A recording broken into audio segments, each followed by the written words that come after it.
अब पिछड़े समाज के लोगों, सोचो, तेरी आबादी 52% है और तेरी बेटी की शादी के लिए जो बाबा साहब डॉक्टर अंबेडकर ने संविधान में व्यवस्था दिया, उस व्यवस्था में जीरो बैलेंस कर दिया गया है। अरे सुन तो लो भैया, चिल्लाओ ना।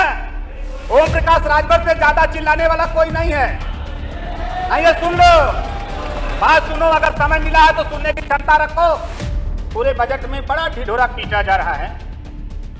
लगता है कि पहली बार बजट पेश हुआ है। अनुशासन सीखो। दूसरे को अनुशासन देने से पहले ओम प्रकाश राजभर से अनुशासन सीखो। यही बैठ करके प्रस्तुत करता है राजभर। पिछड़ों के, दलितों के, वंचितों के लिए, ये तो मैं देख रहा हूं, अल्पसंख्यकों के लिए इसमें खाली डुगु डुगु हिल रहा है। कुछ नहीं है। सरकार ने एक योजना बनाई है टैबलेट और मोबाइल बांटने का। बांट किसको रहे हैं? जिसके पास फोन है, एप्पल का मोबाइल है, उसको मोबाइल 10,000 की दे रहे हैं। जिसके पास, अरे आप बांट रहे हो, क्या बात कर रहे हैं? सबको हम कहां का रख नहीं दे रहे हैं। मेरा बात तो सुन लो आप। मेरा कहने का तात्पर्य है 1 करोड़ आप बांट रहे हो, लेकिन जनरल बांट रहे हो। जिसके पास एप्पल फोन है, जिसके पास टैक्स दे रहा है, जो अमीर है, सबको दे रहा है एक समान। एक क्राइटेरिया बना दो। गर्मी के मौसम में भी ओला पड़ने लगा है। गर्मी के मौसम में भी ओला पड़ने लगा है। जिसका पेट भरा है वो बेवजह लड़ने लगा है। गर्मी के मौसम में भी ओला पड़ने लगा है। जिसका पेट भरा है वो बेवजह लड़ने लगा है। उसमें लिखा हुआ है कि एक देश एक राशन कार्ड, एक उद्योगपति। एक देश एक राशन कार्ड। माननीय अधिष्ठाता महोदय, जब एक देश एक राशन कार्ड, एक देश एक टेस्ट की बात हो रही है, तो एक देश एक समान शिक्षा की बात क्यों नहीं हो रही है?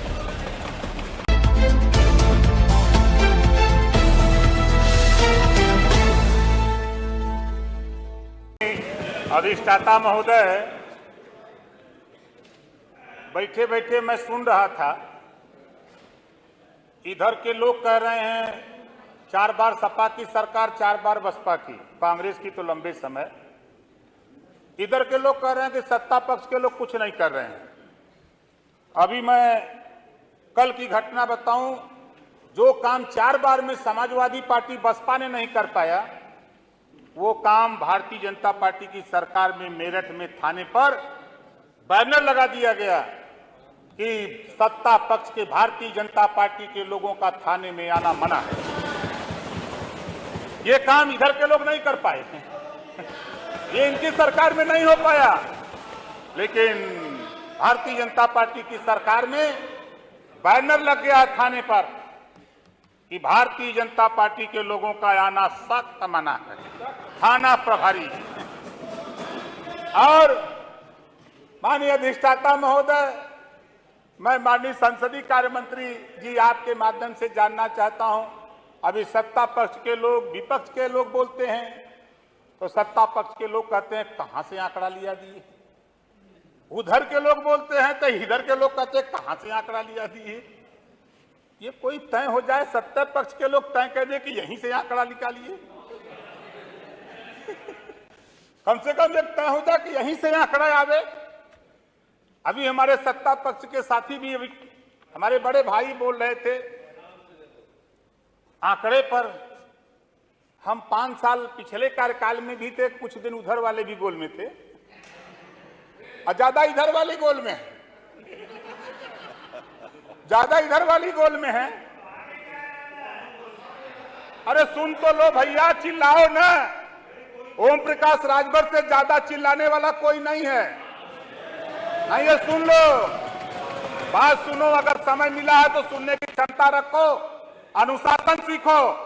दूसरे को अनुशासन देने से पहले ओम प्रकाश राजभर से अनुशासन सीखो। यही बैठ करके प्रस्तुत करता है राजभर। ऐसे नहीं बोलता हूं। बात सुनो, समझो। माननीय अधिष्ठाता महोदय, माननीय संसदीय कार्य मंत्री, वित्त मंत्री जी भी हैं। कोई एजेंसी तय हो जाए जो डाटा देती हो। हम लोग भी डाटा दे तो कहीं हम लोग उस घेरे में न आ जाए, ताकि सत्ता पक्ष के लोग का नहीं सही है। दूसरी चीज, माननीय अधिष्ठाता महोदय, हम माननीय संसदीय कार्य मंत्री और वित्त मंत्री जी का ध्यान आकर्षित कराना चाहूंगा। 21-22 के बजट में मैंने पढ़ा, पूरा बैठ करके सुना भी और 2 दिन से पढ़ रहा हूं। पूरे बजट में बड़ा ढिढोरा पीटा जा रहा है। लगता है कि पहली बार बजट पेश हुआ है। 52 से चुनाव हो रहे हैं। 52 से जो भी सरकारें बनी सभी लोगों ने अपना अपना बजट पेश किया। 52 में क्या आबादी थी, 22 में क्या आबादी है, तुलना कर लीजिएगा तो आप बता दीजिएगा कि बजट कम है कि ज्यादा है। पिछड़ा वर्ग शादी अनुदान पिछले बजट में 200 करोड़ रुपया था। बेटियों की शादी के लिए 200 करोड़ रुपया मिलता था। इस बार के भारी भरकम बजट में इतना दे दिया कि 52% आबादी में कोई पिछड़ी जाति की बेटी शादी करने लायक है ही नहीं। 0% दे दिया। दिखवा लीजिएगा माननीय वित्त मंत्री जी, 0% है, 0। अब पिछड़े समाज के लोगों सोचो, तेरी आबादी 52% है और तेरी बेटी की शादी के लिए जो बाबा साहब डॉक्टर अम्बेडकर ने संविधान में व्यवस्था दिया, उस व्यवस्था में 0 बैलेंस कर दिया गया है। माननीय वित्त मंत्री जी दिखवा लीजिएगा। पूर्वांचल दिखवा लीजिएगा, चूंकि बड़ा शहर, अभी हमारे बड़े भैया बड़ा तगड़ा शहर सुना दिए। हम 2-3 दिन से हमारे वित्त मंत्री भी कुछ सुना दिए, इधर से भी कुछ सुना दिया गया, कुछ इधर से भी नहीं, कहीं कहीं से सुन लिया। गर्मी के मौसम में भी ओला पड़ने लगा है। गर्मी के मौसम में भी ओला पड़ने लगा है। जिसका पेट भरा है वो बेवजह लड़ने लगा है। पूर्वांचल के पिछड़े वर्ग के बच्चों का सपना होता है कि हम सब भी पढ़ लिख करके डॉक्टर, मास्टर, इंजीनियर, कलेक्टर बने। लेकिन बहुत से ऐसे पिछड़ी जाति में गरीब, कमजोर लोग हैं जो इलाहाबाद, दिल्ली जाकर के शिक्षा हासिल नहीं कर सकते, खर्चा नहीं उठा सकते। भाजपा के संकल्प पत्र में लिखा हुआ है, माननीय अधिष्ठाता महोदय, वित्त मंत्री जी का ध्यान चाहूंगा। भाजपा के संकल्प पत्र में लिखा हुआ है, ओबीसी युवाओं को सभी प्रतियोगी परीक्षाओं को निःशुल्क प्रशिक्षण दिलाए जाने का संकल्प है। माननीय अधिष्ठाता महोदय जी, यह संकल्प सिर्फ संकल्प पत्र में छपकर न रह जाए, क्योंकि भारी भरकम बजट में इसके लिए कोई प्राविधान नहीं रखा गया है। बजट में सरकार वास्तव में पिछड़े वर्ग की हितैषी है तो देश की सर्वोच्च कोचिंग में पिछड़े वर्ग के युवाओं को निःशुल्क प्रशिक्षण दिलाने की व्यवस्था करे और फीस की व्यवस्था सरकार अपने बजट से करे।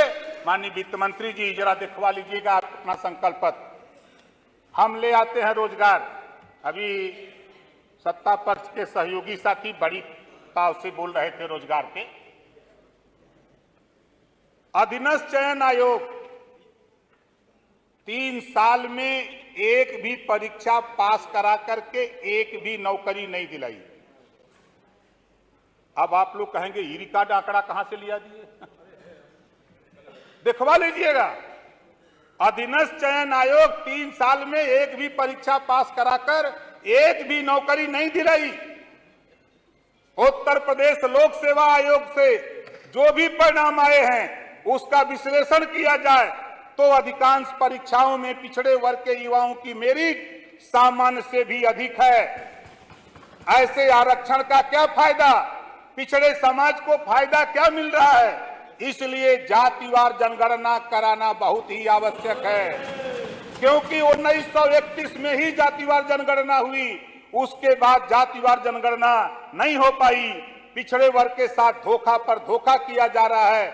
माननीय अध्यक्ष जी, अधिष्ठाता महोदय, पूरे बजट में जातिवार जनगणना कराने का 1 पैसे का बजट नहीं है। पूरे भारी भरकम बजट में कोर्ट का आदेश गोंड और खरवार जाति का हाई कोर्ट के आदेश पर सपा बसपा सरकारों में अनुसूचित जात जनजाति का प्रमाण पत्र तहसीलों में बनाया जाता था, लेकिन जब से भाजपा की सरकार आई है तब से खरवार और गौड़ जाति का तहसीलों में अनुसूचित जाति का प्रमाण पत्र बनाना ही बंद करा दिया गया है।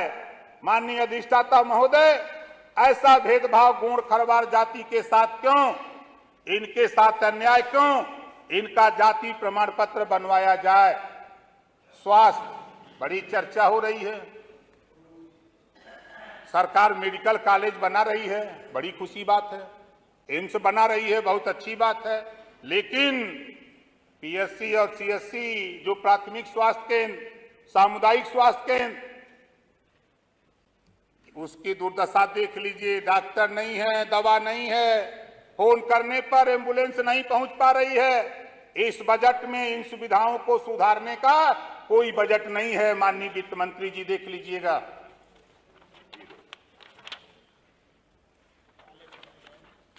अब आते हैं शिक्षा। बिना शिक्षा के ना समाज, न प्रदेश, न देश कोई तरक्की नहीं कर सकता। बारे भाई बजट एक देश एक राशन कार्ड।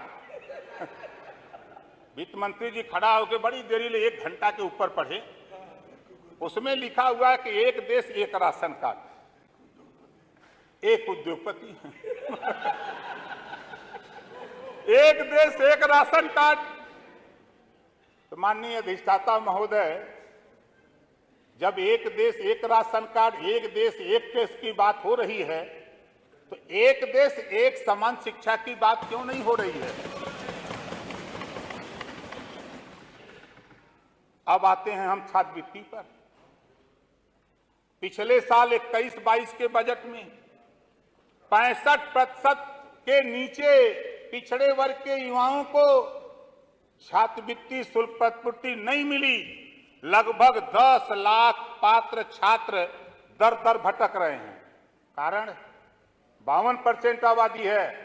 पिछड़े समाज के चुन के आए हुए विधायक गण साथी, 52% तेरी आबादी। मैं रहा सदन में जब उस गोल में था, तो माननीय मुख्यमंत्री से लड़ करके 900 करोड़ से बढ़ा करके 1650 करोड़ ले गया। तब 50% के लगभग बच्चों को छात्रवृत्ति दिलाने की व्यवस्था बनी। लेकिन आज क्या हो गया? सरकार ने 1400 करोड़ का बजट दिया, लेकिन 400 करोड़ भेज दिया कि दिल्ली देगा, केंद्र देगा। अब तक का इतिहास उठा के देख लीजिएगा, 200 करोड़ से ज्यादा केंद्र सरकार ने कभी बजट नहीं दिया है। दिया है आपने 1200 करोड़ और जरूरत था 2200 करोड़ की। भारी भरकम बजट। ये 10 लाख बच्चे कहां जाएंगे छात्रवृत्ति और शुल्क प्रतिपूर्ति के लिए? वोट तो हमको भी चाहिए, सबको चाहिए, लेकिन ये छात्रवृत्ति कौन दिलाएगा? ये मेरे घर का सवाल नहीं है, ये 52% आबादी का सवाल है। इस नाते हम आपका ध्यान माननीय अधिष्ठाता महोदय के माध्यम से वित्त मंत्री जी से कहना चाहूंगा, हाई कोर्ट का एक आदेश है मान्यवर, आपने भी आश्वासन दिया है, पीठ से भी मिला, मुख्यमंत्री जी ने भी सदन में कहा। 27 अगस्त 2020 को आरक्षण में वर्गीकरण का हाई कोर्ट का आदेश, सामाजिक न्याय समिति की रिपोर्ट 4 साल से आप रद्दी की टोकरी में रखे हो। आपने कहा था कि लागू करूंगा, सरकार चली गई, दूसरी सरकार आ गई, नहीं हो पाया। और अभी अभी 2 महीना पहले एक आदेश आ गया, high court ask UP government to decide and include a Bhar Rajbhar community in ST list. High court ने उत्तर प्रदेश सरकार को आदेश दिया है कि 2 महीने के अंदर भर राजभर जाति को अनुसूचित जनजाति में शामिल करे। 2 महीना बीत गया, सरकार का कोई उत्तर नहीं आया। आदेश की कॉपी चाहेंगे तो अधिष्ठाता महोदय आपके माध्यम से पहुंचा दूंगा। और सरकार गलत फैसला, मेरी बात अगर गलत होगी तो मैं फिर कह रहा हूं, सरकार ने एक योजना बनाई है टैबलेट और मोबाइल बांटने का। बांट किसको रहे हैं? जिसके पास फोन है, एप्पल का मोबाइल है, उसको मोबाइल 10,000 की दे रहे हैं। जिसके पास, अरे आप बांट रहे हो, क्या बात कर रहे हैं? सबको हम कहां का रंग नहीं दे रहे हैं। मेरा बात तो सुन लो आप। मेरा कहने का तात्पर्य है 1 करोड़ आप बांट रहे हो, लेकिन जनरल बांट रहे हो। जिसके पास एप्पल फोन है, जिसके पास टैक्स दे रहा है, जो अमीर है सबको दे रहा है एक समान। एक क्राइटेरिया बना लो, एक क्राइटेरिया। मेरा कहने का माननीय सदस्य समराइज कर लीजिए, गरीब को दो, समराइज कर लीजिए। 12 मिनट हो गए हैं और समराइज कर लीजिए माननीय सदस्य। अब ये आपका काम है, अमीर को मलाई खिलाओ, गरीब को भी चटनी चटाओ। महंगाई, पूरे बजट में महंगाई कैसे काबू पाया जाए, 25 करोड़ आबादी को कैसे राहत पहुंचाया जाए, कोई ठोस उपाय नहीं। और बिजली, माननीय अधिष्ठाता महोदय, ऊर्जा मंत्री जी चले गए। मैं माननीय वित्त मंत्री जी से कहूंगा कि जो बिजली का मीटर लगा है वो हवा से भी मीटर चल रहा है इस समय। मैं निवेदन करूंगा कि 10 प्राइवेट इस दुकान से 10 मीटर खरीदवा लीजिए और 10 जगह उपभोक्ता के यहां लगवा दीजिए। दूध का दूध, पानी का पानी हो जाएगा। जितने मीटर लगे हैं वो दिन दूना रात चौगुना मीटर फेंक रहे हैं। अगर आप 7 रुपया यूनिट बिजली दे रहे हो तो 12 से 14 रुपया वो बिल दे रहा है। ये जो मीटर लगा हुआ उसका रिजल्ट आ रहा है। इस नाते सरकारी प्राइवेट दुकानों से 10 मीटर खरीदवा करके उपभोक्ता के यहां लगवा करके आप चेक करा लो, तब समझ में आ जाएगा। समराइज कर लीजिए। और गौशाला, पशुओं को खिला 30 रुपया में गाय भैंस खिलावल जाता। गाय आदमी का तो 30 रुपया में पेट नहीं भराता। आदमी का तो 30 रुपया में पेट नहीं भराता। यहाँ हमने जितना लोग भाई 30 रुपया में कोई खा पाई का? कोई 30 रुपया में खा पाई? 30 रुपया में गाय के खियावा का देखभाल माल। पूरे बजट में 30 रुपया। माननीय वित्त मंत्री जी जरा देखवा लीजिए 100 गाय जाके तो बनारस, गाजीपुर, आजमगढ़, जौनपुर, चंदौली, उधरिया बहुत गौशाला खुले। फोटो मंगवा लीजिए या डीएम से चेक करा लीजिएगा। हालत वो हो गई है गौशालाओं की कि जो गाय स्वस्थ गई गौशाला में इस समय डुगुर डुगुर कर रही है। ऐसे डुगुर डुगुर कर रही है कि जैसे लग रहा कल मर जाए कि आज मर जाए। माननीय सदस्य समराइज कर लीजिए। अगर किसी को भोजन दो तो पेट भर दो, कि 30 रुपया काहे किए हो भाई? कम से कम तो माननीय सदस्य प्लीज समराइज कर लीजिए। 15 मिनट हो गए हैं प्लीज। अरे माननीय मंत्री जी क्षमा करिएगा, हम पूर्वांचल से आईला। हमारे भाषा डुगुर डुगुर का मतलब हीला था। आपके ही साथी बहुत लोग बोलना चाहते हैं। अरे हम कहाँ? आप समराइज कर लीजिए माननीय सदस्य। आपके पीछे वाले आप उस कुर्सी पर होते मना कर देते तो मैं बैठ गया होता भैया। आप उस कुर्सी पर होते मना कर देते तो मैं बैठ गया होता। माननीय सदस्य महोदय ने एक बार भी नहीं कहा। मैंने 3 बार बोल चुकी हूँ सर, आपको समराइज कर लीजिए। 3 बार सर मैंने बोल दिया, आप समराइज कर लीजिए। आपका आदेश तो प्रकाश राजभर। प्लीज समराइज कर लीजिए जल्दी से। मंत्री जी नहीं समझ पाए। डुगुर डुगुर का मतलब होगा हिल रही है, कमजोर हो गई हैं, खाने बगैर मर रही हैं। ये डुगुर डुगुर का मतलब है। तो माननीय अधिष्ठाता महोदय, आपने इशारा किया कि समय नहीं है। ये पूरा बजट समय पूरा हो गया। पिछड़ों के, दलितों के, वंचितों के लिए, ये तो मैं देख रहा हूं अल्पसंख्यकों के लिए, इसमें खाली डुगुर डुगुर हिल रहा है। कुछ नहीं है। हम अपनी वाणी को ही विराम देता हूं और आपको धन्यवाद देता हूं। अगर आप चाहते हैं गरीब हर वंचित इंसान की आवाज आप तक पहुंचे तो हमारे चैनल को सब्सक्राइब करें और बेल आइकन का बटन दबाना ना भूलें। देखते रहिए बहुजन न्यूज।